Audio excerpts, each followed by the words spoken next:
Good evening, my people. Good evening. It's your boy Monte Carlo, and I want to welcome everybody back to the Big Picture Live IG podcast. And I just want to thank everybody who's been tuning in the past couple weeks. I just hope everybody is having an awesome, having an awesome day. Out here, we're doing it real big. Everybody's logging in.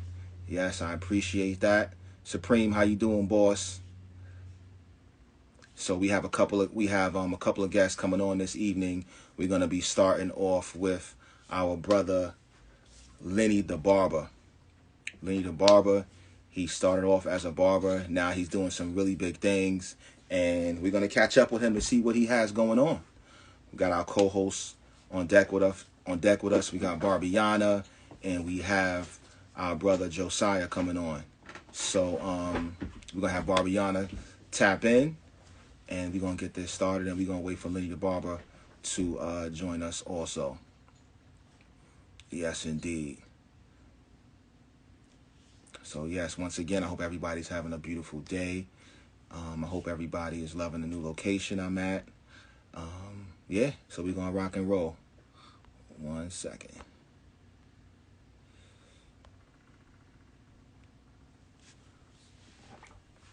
Hope everybody had a good All-Star weekend. Hope everybody enjoyed the game. The game was awesome. East and West, of course, the West. We came home with that win. LeBron is undefeated in All-Star games. So I am a Laker fan, so you know I'm loving that. So let me tap in with our people. 1 second.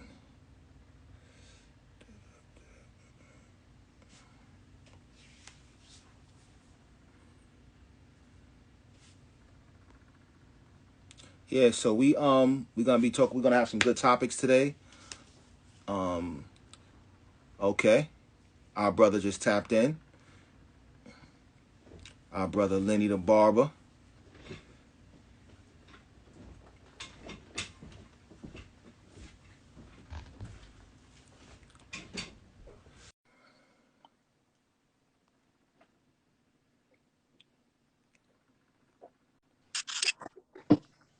Yes, sir. Peace. How you doing? Salute. My brother, how you doing? How you doing, boss? I'm blessed. I can't complain. Yes. Amen. Okay, I'm doing. What's your name? My name is Lamont. Lamont. Okay, you look very familiar. I know I've met you before, right? Or no? I've probably. Are you No, from Harlem? I don't think I've met you before. Are you from Harlem? Yes, I'm from Harlem. Okay. All right. We've probably met before, in the club scene or Right. something like Or that. maybe I've seen you somewhere. You look very familiar. Yeah. Blessings to you. Blessings to your movement. Yes. Blessings to whatever you are into, man. And I pray that it exceeds your expectations. Real talk. Yes. Let me. I believe my co-host, she's trying to come in also. Okay. Cool.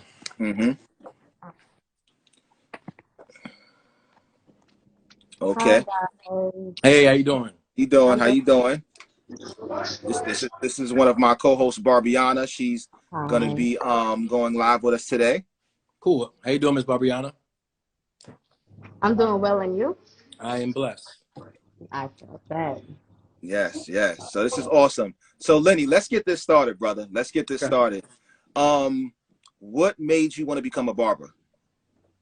I became a barber because I was used to work at this company called 9X Telephone Company back in the day. I was about 20, about 20 or so, and I used to work at 9X, which is now AT&T, and it was like a cushion job. My mother got me a job, and I was making 18. Hello, my brother. How you doing?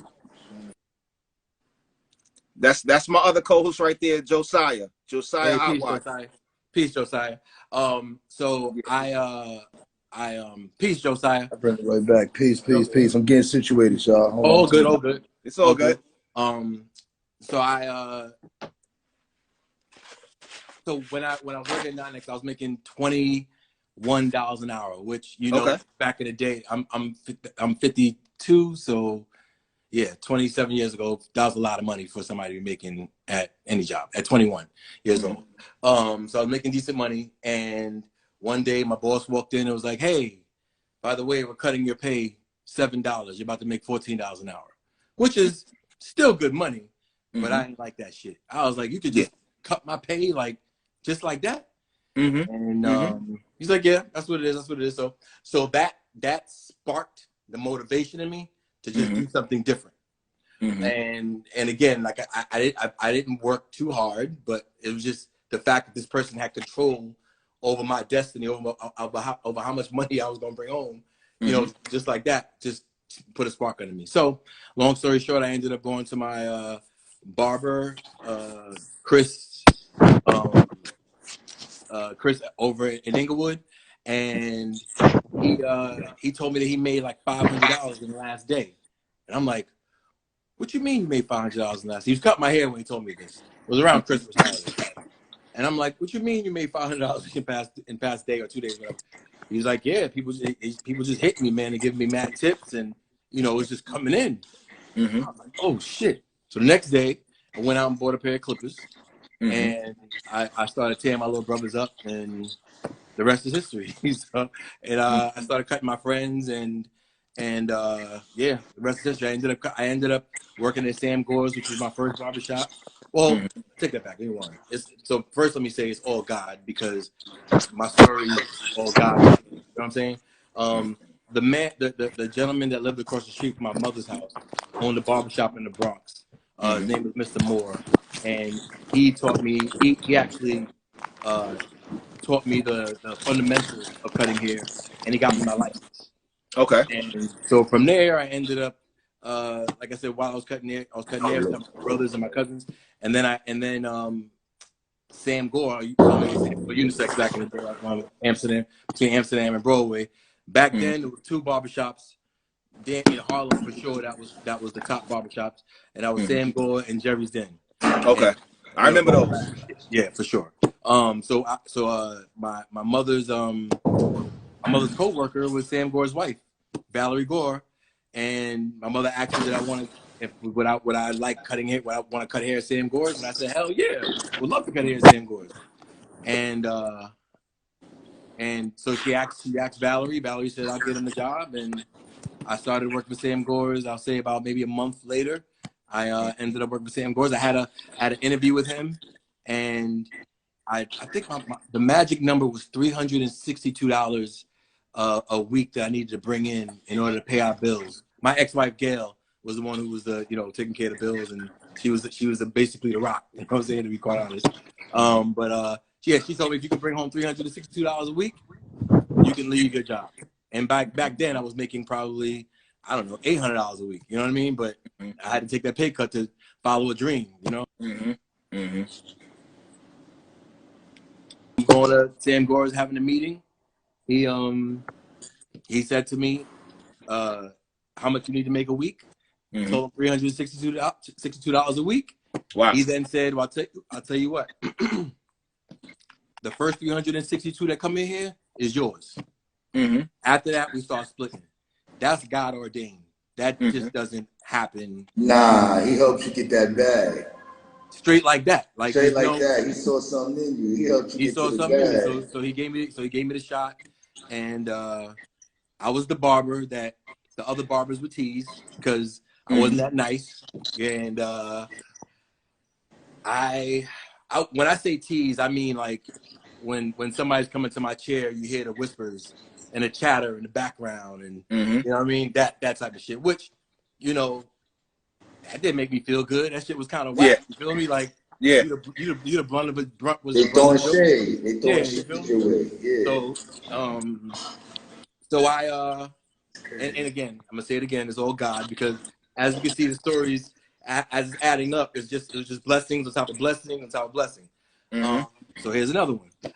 So I started cutting hair, and I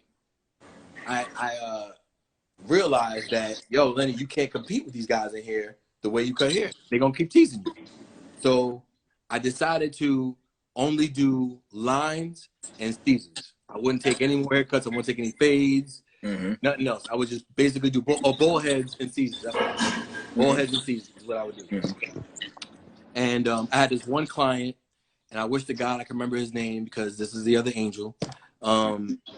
He had just came home, and he was a new client, and he said to me, he had an Afro blowout. I used to get an Afro blowout, the chemical Afro blowout. He said to me, he said, "Yo, man, I see how these guys in here are teasing you, man. I see it." He said, "I tell you what, I don't really care about my hair. I'm just coming here to spend some time at the barbershop." He said, "I got women, you know, I got a wife, and you know what I'm saying, and I got mad bread. I don't need to impress nobody with my haircut. Like, so I'm gonna be a guinea pig. You're gonna learn how to cut hair on my head. I'll be back here every week until you get it right." Okay. And from him, I created my own little style. I started. My wife was from DC. And back then they used to do what's called a temple taper, which people do now, which is just fade through here and here. They weren't doing that back in the day. My wife was from DC, so I knew all. You know, I used to go to DC a lot, and I took that style and I combined it with the Afro blowout. I started killing them. I started taking everybody's customers, snatching them up, I can see straight like that. that. I can see that. That's the I way. taught them all a lesson, like for real. And that's a stamp. Nobody can take that from me. I became the illest barber in New York. Nobody, not just in Harlem, in New York, was no one messing with me in New York. As far as like making money, I was bringing home, I think it was like maybe $3,000 to $4,000 a week cutting hair. You know what I'm saying? At 24, 23 years old. And I had the celebrities. I started throwing parties, and it was lights out after that.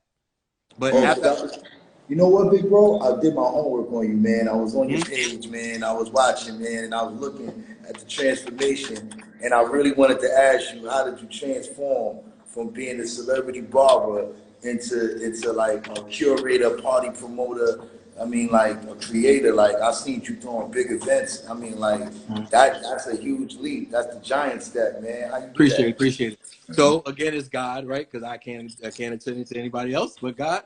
I ended up throwing my wife at the time, Gail, and there was two other people that threw. We threw our birthday parties. Myself, a girl named Robin, and there was one other person. We had Brucey B, and we did this spot called the Brownstone. No, I'm gonna rewind. There was a promotion company called Sparkle Entertainment, and Sparkle Entertainment was the party promoters that used to do all the dress up shits. Like they used to rent out the Tavern on the Green, hotel ballrooms, put 2,500, 3,000 people in a room. Like they were the goats. So he was Sam Gore's customer until I put my hands on him, and he became my customer. And I ended up, kind of going under his wing for a little while, learning the ropes, investing. Actually, I just started off investing in his parties. I was taking my money, I was giving him $3,000. He bring me back 3,600. That 4,000 off a party. He was just like, "Yo, I'll help you. I'll help you." Because I was like, "Yo, I want to get into the game." Couldn't exactly make me. It was already a running machine, so it wasn't like he needed me to do anything. But he was like, "Yo, I'll flip your bread for you." So I would give him 3,000, 2,500 every party he did. He would just start flip my money. But what it did was it gave me access to go just to kind of roam and be able to go. I had full access to wherever I want. I was able to stand by the door. I was able to go by the DJ booth. You feel me? Like I was able just to kind of organically be around the business because of access. So it was my decision to be there, not to really party, but to like, wow, how they do this and why are people coming out and where are these people coming from, and and I so fast forward, I did a birthday party for myself, and it was three of us. We did a party at this place called a Brownstone on 128th and I want to say 5th of Madison, something around there. It was a Brownstone we did. Okay. It was gutted out. It was like all empty. We had the backyard. It was me, my wife, Gail at the time, LES. They used to manage. They used to he actually produced AZ's what's his first single? Sugar Free. I mean, Sugar Hill. I think he produced the Essence. I think he did with Nas and AZ. Okay. And in the beginning of that song, they're talking about me when they're like, Nas is like, yo, who laced you with that ill haircut? That dude Lenny. Something. He's paid. He got it made or something like that. So I'm the Lenny they were talking about in that song. And it was Grammy nominated, by the way, as well. So okay. But back to me throwing parties. So we started throwing this brownstone party, and from there, I just I did that maybe 3 times. And the owner of the brownstone called me one day. It was like, look, fam, you've outgrown your space. You can't come back here no more. It's too crazy. The block was getting shut down. All that shit. It was nuts because I was from Jersey, but I was cutting hair in Harlem, so I had Jersey and Harlem kind of organically kind of happened, and then from there, my marketing I believe is what really took me to the next level. And when I say marketing, this people don't realize this, but like the dude that was handing out flyers back in the day was doing the marketing for the party, so I was the flyer guy. I was my own marketing guy. So I used to go around to all the barbershops and beauty salons in Harlem, Jersey, Queens. I didn't do Brooklyn too heavy, but maybe a little bit in Brooklyn. I used to go put flyers in all the barbershops. But what I would do was I would give each barber and beautician a ticket. And they would come to the party, and then they would go back and tell their customers that shit was crazy. And then my it just kind of like grew and grew and grew and grew. Ended up with a group called LSD. And I back up. So then I started doing a club called Cheetah. I remember Cheetah. Cheetah was I probably seen you at Cheetah. No, without a doubt. Cheetah was a stone cold monster. Yeah, I remember Cheetah, man. Monster. A Wednesday night, rain, sleet, or snow. That shit was rammed. And shit, back then, I was bringing home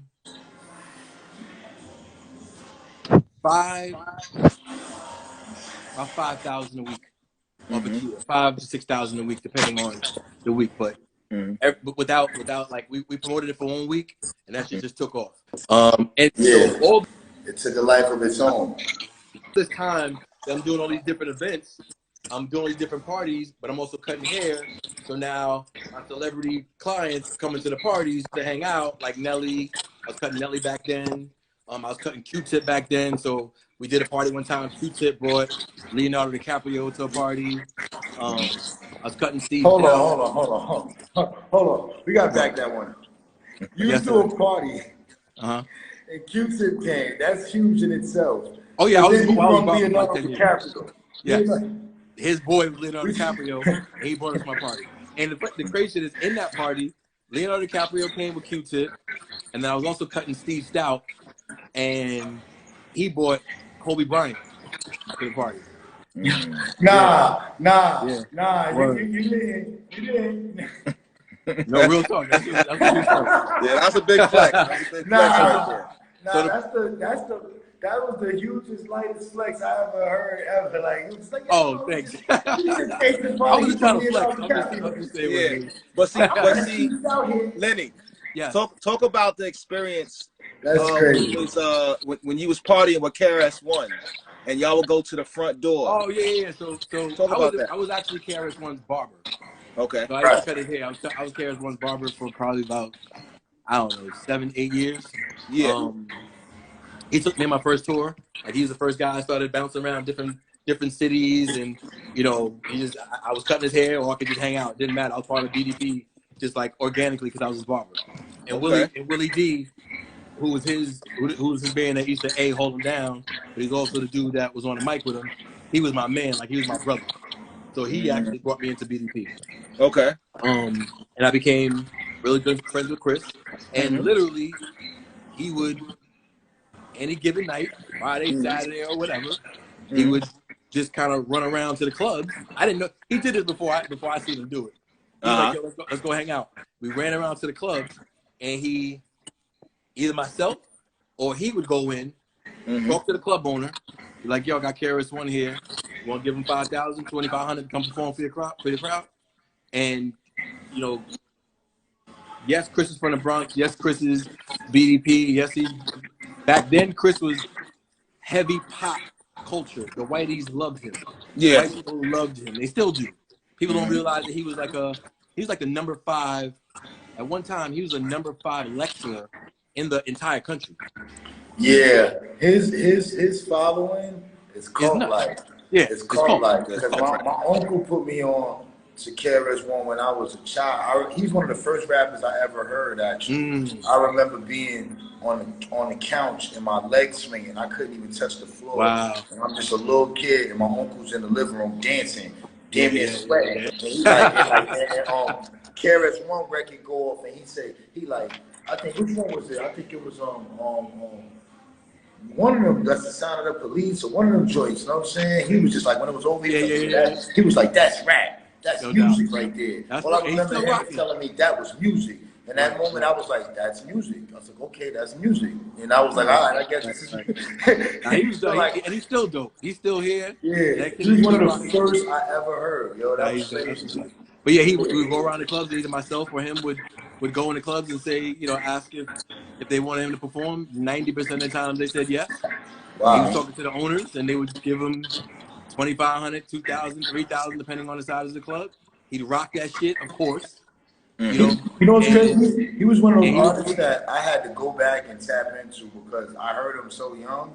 He was like one of like those legendary like first rappers you hear as a kid, but you don't really get into it yet. By the time I got into rap, it was other people. But when I tapped back into him, he was extremely ahead of his time. I Oh mean, man, no like he question, talked about stuff that's going on right no now question, back then, no like question, even with the white kids calling themselves nigga and all that, he yeah, said no that question. first. He was like, we even got white kids calling themselves nigga. I said, word. I didn't, but I look Nah, at that's real. the That's year he real. said He that, read, man. He wasn't, reads a lot. it wasn't happening that year like that. Right. But then I look at right now, that's right now. Yeah, no doubt. So my nigga, they That's like, real. it's mind blowing. Like he said a lot of stuff that was ahead of his time, and Yeah, I he's a was like, legend, I man. didn't catch it until I went back. Yeah, he's a true legend, man, and got the respect. He's Rakim is God MC, but he's also a God MC. You feel me? Those two together, I think it's like Godzilla, King Kong. Yeah, You know what I'm yeah, saying? yeah, yeah.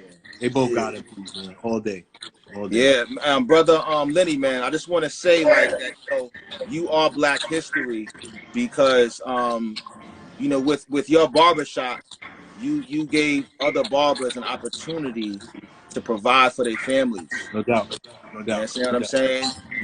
If their job didn't pay them enough, Yeah, if they couldn't get a job, right, right. like you enable these brothers to make money. You enable these brothers to even, put them in a mind frame to start their own No doubt. barbershop. And you know what? That goes to another story. Like I realized, I was one of the producers on Love and Hip Hop for season 4, I think it was, something like that. So I was a producer on Love. I was a second producer for Love and Hip Hop, and I remember we were shooting at Black Ink in Harlem one day. Yeah, it was my And people. Shout out Black Ink, man. and he a former customer we was outside just filming whatever, and a former customer walked up to me. He was like, "Lenny, what up?" And I'm like, "What's up, man? How you doing? How you been? Whatever." He's like, "I'm doing good, man. I'm doing good." Nice looking kid. He was like real well. He was a young boy. He used to come in, pay his money, tip me well, and bounce. You feel me? He was like, "Yo, man, I'm a barber now," and I'm like, "What?" Chills, just like right. So then I was like, "Really, you a barber, man?" He's like, "Yeah." He's like, "Yo, I'm a barber because of you, man." And I'm like, "What you mean you're a barber because of me?" He was like, when I used to come to the barbershop, I saw how much respect you got." He said, he said, "I don't want to say I was counting your money, but I saw that you was getting paid. Like, and I was literally banging. I was like getting between $50 to $100 a cut. $20 was like a line maybe, but it was $50 to $100 a cut all day long. That's what my clientele ended up to be. I wasn't just charging that. It was a demand. You know what I'm saying? That's what made me go up.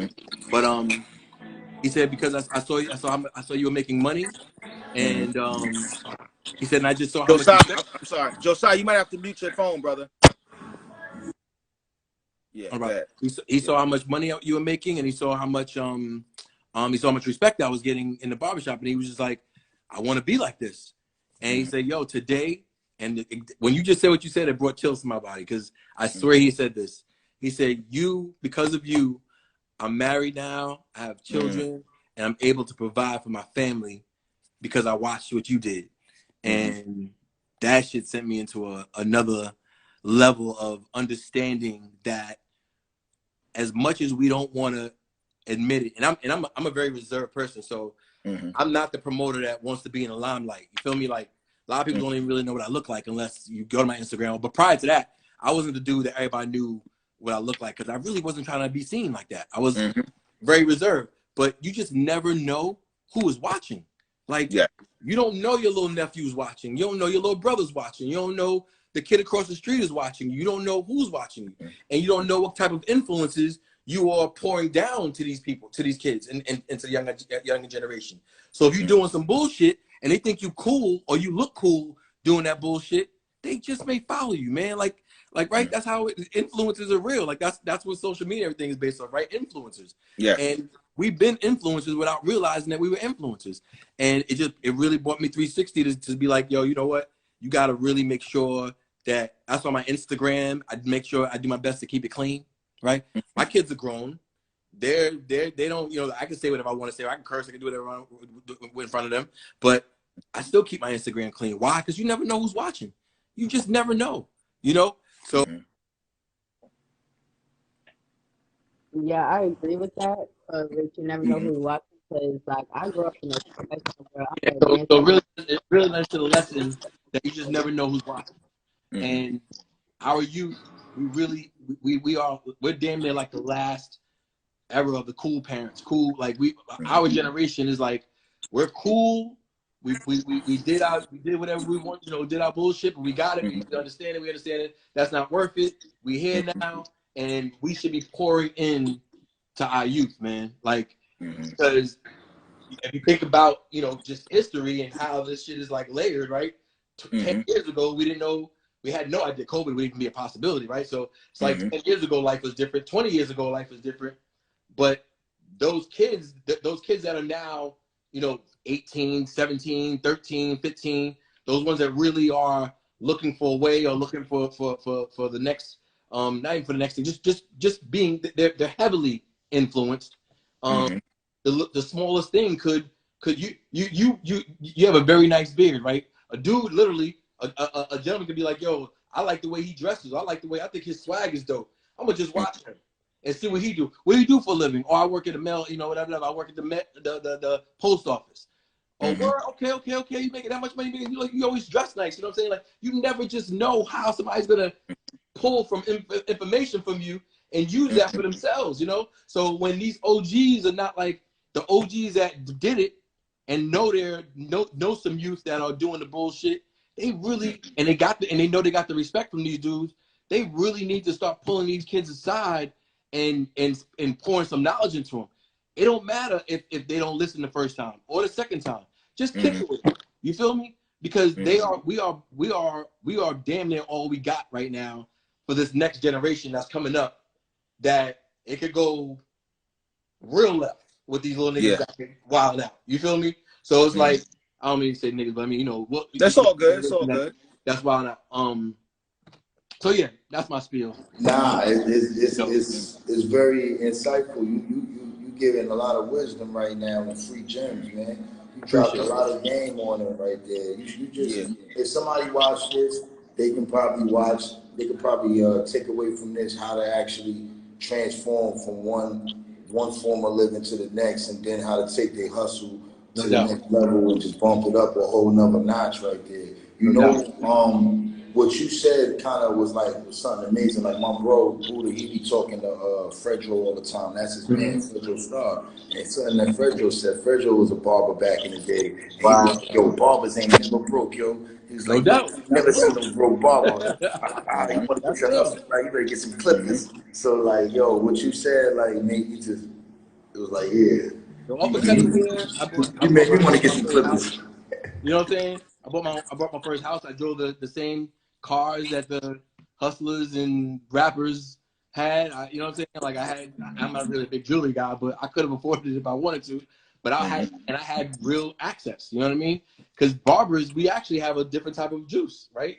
I don't care I don't care, yo, whatever celebrity has a barber, his barber has whatever juice that celebrity can, pass down to anyone. Like, He got if access. I want to go Got to the the show, access. he gonna go to the show. If I want to do, you know what I'm saying? If I want to do, he can go. He's not gonna stop him. It's like a different, because we have like a different type of bond. You already know how your bond is with your barber. It is what, you know what I'm saying. So it really is a business that taught me. I didn't know much about business at all until I really started cutting hair. I didn't even think about business like that. I did take business administration in school, but I came out and started working for 9X, making that bread. I was like, man, I ain't never going nowhere, nigga. I'm right here. Mm-hmm. Lo and behold, I would have got laid off, you know what I'm saying, a year later. You feel me? Like everybody else got that, they got severance packages and laid off and all that shit when they switched over to AT&T, and you know what I mean? Like, God told me, yo, now, man, choose your own path and do what you do. Like, you know what I'm saying? And don't pay attention to the people that shun you, right? Because had I been influenced by the barbers that were shunning me, I would have stopped. I would have been like, I ain't doing this. These niggas teasing me. I can't cut hair. Like, that's a real frustration that someone really can have, and Yeah. can just shift them this much, and then they end up doing something else and that whole shit, that whole life. So I just thank God for the fact that I did not allow people that told me that I was crazy or told me that I couldn't do something. Mm-hmm. Wow. You know what I'm saying? I just didn't pay. I let it go, and I do that to this day. I'm like that. I don't pay people. Man, the way I don't. I'm not afraid of color. You know what I'm saying? I'm Harlem and Jersey. So, pink is something I've been wearing forever, right? You know what I'm saying? Like, I'm not a. I speak kind of proper, so people think that I'm soft until they find out that it's different. You feel me? So you just never, like, you gotta own who you are and own what you want to do, and don't pay attention to nobody that's gonna try to disrespect you. I mean, earn your respect. Somebody put their hands on you, do what you gotta do. But like, people who talk shit about you, to you, whatever, do your best to, like, just go through that, because on the other side of that is something different. Like, It's crazy. Every successful person speaks about how people try to discourage them and knock them oh down, man, and that's oh that's man, that's all that's deep day, right there. all day. I was crazy when I worked for Sam. Going again, thank God that he let me work for him. But when I decided to go to open my own shop, he told me that I wasn't gonna be anything. He told me I was gonna fail. Literally, the man who put me on told me I was gonna fail. Didn't feel good. Oh, it's Didn't feel hate. good. It be But I will like say that. this, man. That comment put a rocket ship, like, it put fuel in me like no other. I was not gonna fail. I was gonna make sure my shop was the illest shop that I possibly can build. I was gonna make sure everything was like, to this day. If you talk to anybody that went to that shop back in the day, to this day there's not a shop that was like my shop. 2,000 square feet, state of the art. 15 televisions all over the place. Like, it was nuts. It was manicure station, beauty parlor, pedicure station, lounge. It was nuts. It was crazy. On 147th and Amsterdam. It was. Wow. But yeah, you gotta, you have to, like, be focused on that prize. And I promise you, whoever's listening, man, like, if you focus on that prize, there's nothing that can stop you. Like, there's really nothing that can stop you. I didn't think that and now I don't cut it. I'm producing concerts, right? I started throwing parties. People told me that I couldn't. I forgot who I had mentioned it to. I want to do something at the Garden or something like that. And I want to say it was a family member that, man, Garden is crazy, man. I don't know how you gonna do that. Like, you'll be able to do no garden show. You only doing parties. Like, you're a party promoter. What are you doing in Garden? Well, what happened 3 years ago when I produced a concert at the Garden? Me, Lenny, my own concert. You know what I'm saying? Like, so people are gonna tell you that you can't do it. Just like they told me that I wouldn't be able. Just like I got teased to cut hair and took everybody. Like, I was that dude in there, without a doubt. Like, but if I wouldn't have They listened to say it's myself, the people closest to you, stuff like that, do without a stuff doubt. like that. Because Yeah, I've dealt with that too. Yeah, I would like to speak on that too. Like, from my experience, like being in high school, like I had a teacher, like I really didn't know how to feel about it, because like it was like a weird relationship we had. Like, yes, I knew her from like before I was in high school. Like, I was bigger than, like, not that big, but like bigger than how I was. Like, she like, you need to cut off from the cars. You need to cut off from the, like picking. I know it was like I'll just say like, tough love, but then it's Right. certain words. It was just like my head because every time I look at you, I remember what you say, and it's like I like try to push that stuff to the side. Like even like when like one thing, like I had a teacher in college, he passed away my freshman year due to a car accident, and like what he's saying to me, like is he was like basically like he was on me like you gotta do better, you gotta like put yourself out there. I see your possibility, I see where you could go. Like you're just inside the box, and you step outside the box and get uncomfortable to be comfortable because you No have doubt. it. No doubt. He said that right before he passed, and now that's in my head, and it's like now I got to do what you got to do. Like also, this is the same teacher that helped me to aspire something that's outside of dance that I normally do. Like he inspired me to like start rapping, and I really made my first song off of him just having a simple hip hop class, and he told us one of our exams to make a full rap song. I made a full rap song, and I experienced something that I didn't know I had talent for. So like that really like That's that. dope. So that when he passed away, like now it's like okay, now I'm focusing on music. I'm here writing still to this day, over here trying to make new songs, and I'm still dedicated to my dance. Like now I'm working on a whole senior piece, and I had to like this is my first time ever just creating a whole big piece for 6 minutes. It's a whole dance grade project, and it's like okay, like you got this. Like you gotta think back what to say. Like it's like nothing so hard because like if you just like let certain people like man, right now the professors I have like they be talking hella crazy. Like it's ridiculous. Like You just last gotta like keep going.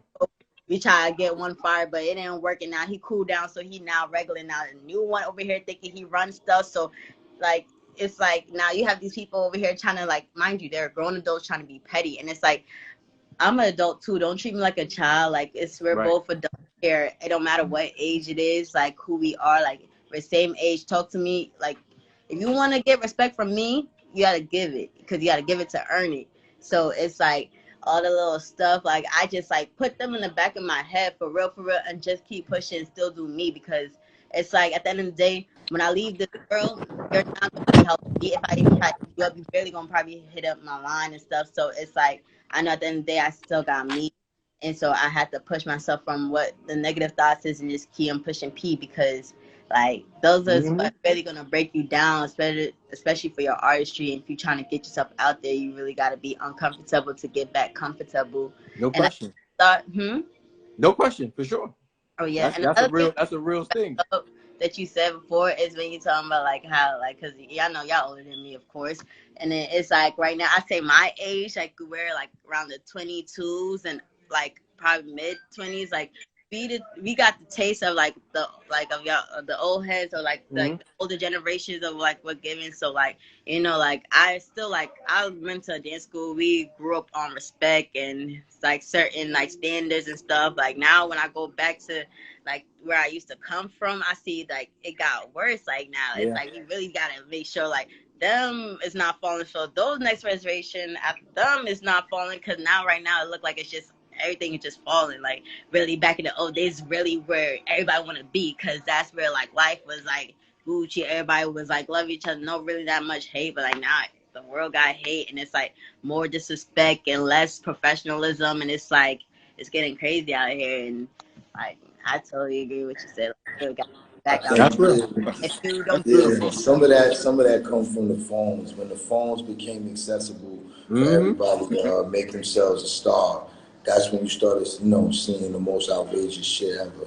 No doubt. That's where that comes from, Lil Man. You know what I'm saying? Like once the phones came in play and everybody could become a star from doing something heinous, you started seeing a lot of madness, and that was a change of a lot. That I think, but No, that's real. That's yeah, absolutely 100%.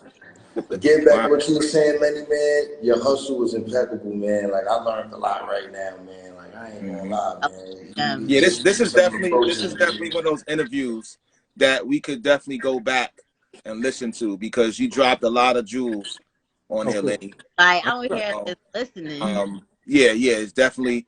We're gonna need to have a part 2 at some point because No problem.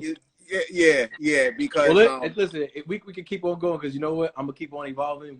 We are all gonna keep on evolving, so we're gonna have some more shit to talk about. You feel me? Like I honestly and truly believe that. I really do appreciate these platforms. and I want you guys to please keep doing what you're doing. And like it's just like I told one of my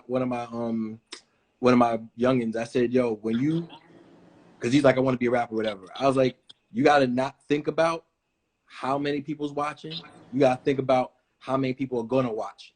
You feel me? Like, if you sit there and think about it's kind of like social media. With social media to people, like waiting for likes. You can't worry about them likes, man. You can't. You cannot walk away. You gotta follow your gut. You gotta follow your gut. Follow. If you mess around with them likes, man, like, that shit gonna take you down. Likes. Like straight like that. Because they don't gotta like it physically to like. No doubt. No doubt. Yeah, so true. that's a fact. That's a fact. Yo, Lenny, I wanted to ask you before you go, what made you do comedy shows of all kind of shows? Because you can do, I know you do a lot of music too, probably too, but yeah, I've done a lot of comedy for a little while. I've done a couple of comedy shows. It's just programming. It was something. You know, my boy K, he's from Staten Island. God bless K. That's my man. He actually put me down with that show. With some of the Monique show that I'm doing. Is that what you're talking about? Yeah. So I was like, you know, I didn't know if like that's one of your main fortes was comedy. Or was it like I do concerts. I produced everything from comedy shows, hip hop shows, R&B shows, rock and roll shows, country western shows. If you need a person, electronic music. I've been a part of production. Like, not only do I produce myself, but I'm also work for hire for other producers that want to hire a stage manager, or you know what I mean. I'm one of the producers on Summer Jam Festival stage. My partner Gus is the head producer, so I'm under him. But all of that came from me just like, hey, I want to work. Let me just, you know what I'm saying? And so what happened with me is that this guy, the dude that produces Summer Jam, put me under his wing years ago, and that's how I was able to like start. He allowed me to use his name to go. His name is Carl Freed. He allowed me to use his name to get different buildings. Like I was able to say I work for Carl Freed, and you know whatever. So after a while, I was able to use my own name. So now I can go to any building myself. I don't need him, but he definitely gave me the start in the concert business. By just being able to use his name and reputation to get into any buildings that I want to, which was a blessing again, right? God again. These are little cues that people be wanting to know. You know what I'm saying? Like it's the little things, it's like the little important parts that people be wanting to know. I'm gonna say this, man. What's so important, and it's beyond money and beyond everything, is relationships. Yes. That's the only reason why I'm able to do what I do, because of relationships. Like, you got to cultivate your relationships, the relationships that you get. It's funny, Fetty Wap, matter of fact, one time when we was on top, produced the first Fetty Wap tour, and we were on tour and we were talking, and I was like, yo, what's very important for you is, because Fetty was very shy, so he didn't want to do like interviews and shit like that. And I'm like, yo, bro, you know, what's happening with you is like a godsend. Like, it's not normal for someone to come out with an album and the entire album got hits back to back to back to back to back. Like, he toured just off of one album. You know what I'm saying? It wasn't his second album. We toured on his first album. So I said, so you're like, look at yourself, and this goes goes to you, Miss Barbie, as well. Look at yourself as you're a rock, and this is a slingshot. And you pull that slingshot back and you shot yourself up into the air. And you fucking and Fetty, you shot up so fast, nigga, that it looks like you ain't never gonna come down. However, you're gonna come down.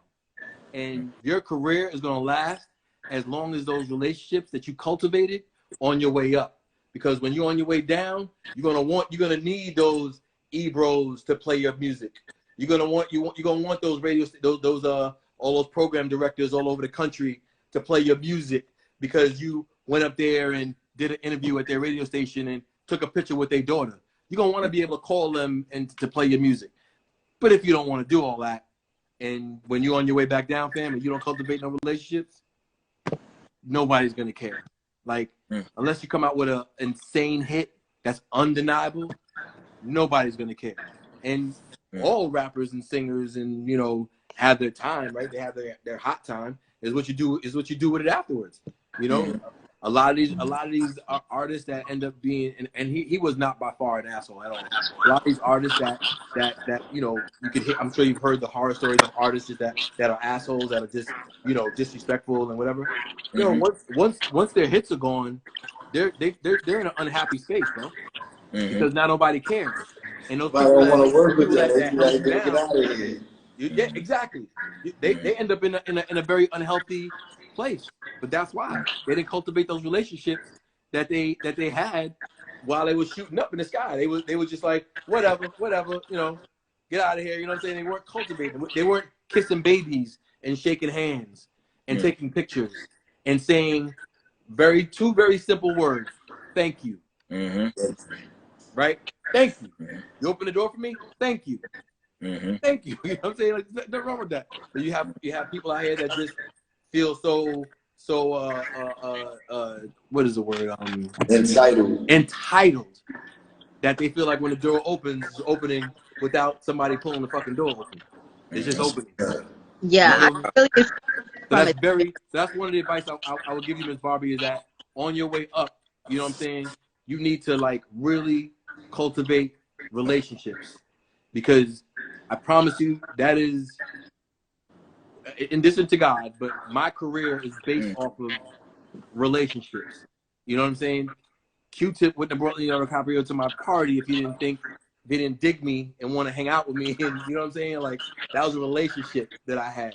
I wasn't able to, I wouldn't have been able to produce Lil Wayne's first concert at the Beacon Theater in New York City, at the Beacon Theater, the night he got locked up, the infamous night. I produced that. That was 100% my show. I wouldn't have been able to produce that show without the relationship of Carl Freed to go into the building and say that I want to do this building and use his name, right?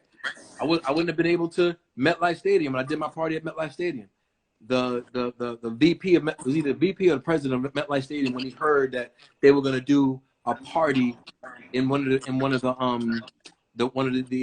VIP rooms, he was like, "Oh no, we're not doing that. We don't do parties."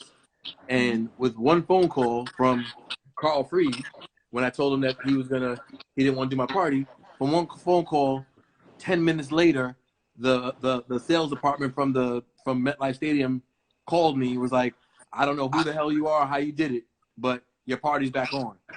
Carl Freed called the president of MetLife and said he wants you to do. He said let your party go, and that's how it happened. But that was a relationship. I've known him for, I don't know, going on 15 years. Started off just work, you know, using his relationship, using his name, but then I started working for him, just doing whatever concert that was paying $150 or whatever. It didn't matter to me about the money. I wanted to be in the room. Yeah. You know what I'm saying? To be able to say I was a part of this event, this show. You know what I mean? But those are all relationships. So that's the number one. My number one advice to anyone that wants anything in life, you know what I'm saying, is cultivate your relationship, especially trying to get into the music industry or any industry for that matter. You know, don't take your relationships for granted, man. Like, do not, because it can make or break you. Wow, that's beautiful. That's beautiful. Well, Lenny, I want to thank you for chopping it up with us, brother. Yes, sir. Appreciate y'all. Chopping up with us, and we appreciate you. What'd you say? Me? Okay. I didn't hear what you said, man. What'd you say, Barney? Oh, I was just saying, like, if you need anybody, Lenny, I answer, I rap. I'm from New York too, even though right now I'm in school, but I have to graduate. So, all right, well, send me a DM of some music. Send me some information on yourself. Just DM me. We'll follow each other and kick it. All right, no problem. That's what's up. That's what's up. That's what's up. So listen, all right, man, I appreciate y'all. Godspeed, you, man, and keep it going. And holler at me when you want to holler again. I'll talk to you, brother. That's a fact, man. I just follow you too, bro. We're gonna all keep in contact, man. Keep inspiring and keep making empower moves, Lenny. We'll do. Appreciate y'all. Thank you, man. Thanks a lot, brother. All right.